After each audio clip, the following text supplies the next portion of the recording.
Previously on the Strangeverse, I was able to obtain the name of the person who would be able to help me obtain the jacket, the one object I can't get by myself. If I'm going to get the jacket, then I'll have to find Hugo Strange. My only fear is that Hugo Strange might be a seeker like myself. If so, then what will I do?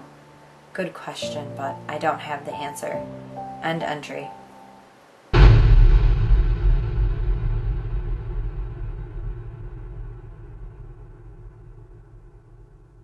What's up, YouTube? It's your boy Hugo Strange here one more time with a strange review of...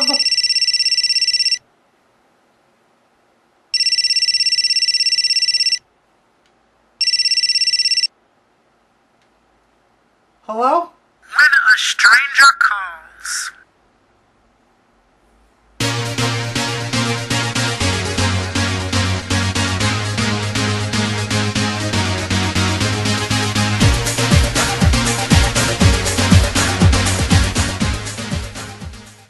When a Stranger Calls. Of course, this is a remake of the 1970s When a Stranger Calls, but this remake I actually like, and I think it's been adapted for the modern audiences. This is a movie that can be remade and remade and remade ad nauseum. And the reason I say that is because modes of communication are always evolving, changing, and whatnot. Like, a lot of things are being done with text messages now, so...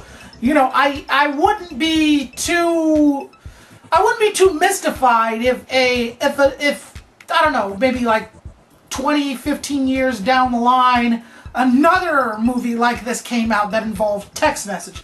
Maybe I'm pushing it, I don't know. This, of course, is based on the urban legend of a babysitter getting a phone call from a murderer inside the house saying, "Have you checked on the children?" All that jazz. Essentially, this is your standard home invasion movie. And I know home invasion movies are taking a lot of flack these days. Thanks a lot for that, Purge. But the main ideology behind a home invasion movie is the fact that you're being attacked in familiar territory, where you essentially become a prisoner in your own home or a stranger in your own home.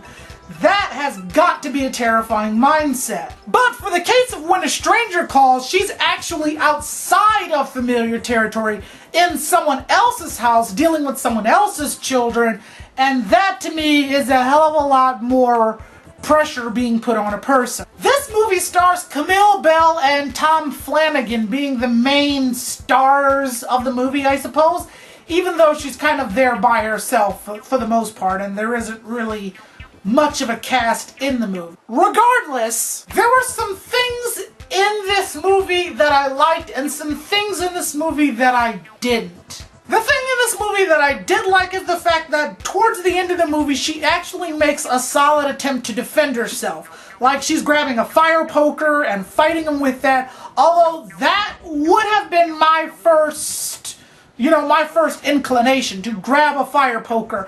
Secondly, she kind of walks around the house, where if someone is in your house, or at least in a house or in, someone else's house, you get what I'm trying to say. The thing is, I would have grabbed a weapon immediately and then waited in the children's room. Now, I understood that she couldn't exactly find the children, but I would have done that. Like, I would have grabbed a weapon, kept it with me the entire time, and then just sort of waited the killer out. Like, if this bastard is gonna find me, this is where I'm gonna be.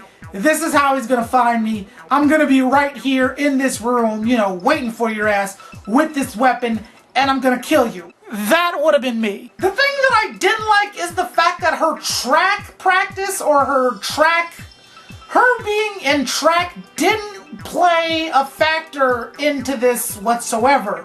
Where the character is shown running a lot, like she's shown as being really good at track, but that doesn't come into play. Like, she never has to run exactly for her life, which I thought would have been a nice parallel, but I mean, maybe they just did that to give her a bit of business to do, in her personal life, but that's just me. Long story short, When a Stranger Calls is basically your run-of-the-mill, how you expected this movie to go kind of movie. Like, there are no tricks, there are no, twists and turns. It's just pretty straightforward. And for that, I can't hate it for being exactly what it advertised as being itself to be. Anyway, that'll do it for me. You guys come on back next time when...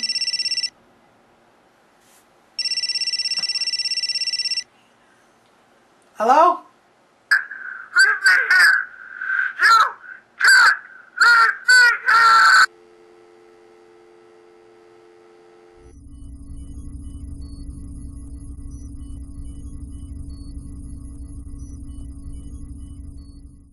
Journal entry 703.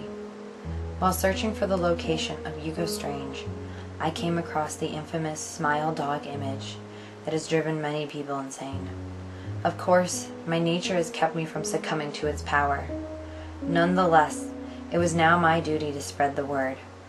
Do I care about the lives that are ruined because of my actions? I can't care. The entire fate of the world rests on my ability to complete these rituals. Sacrifices, casualties of war. I have to think of them that way. I decided that I'd best deal with Hugo Strange personally. I armed myself and prepared for whatever may come.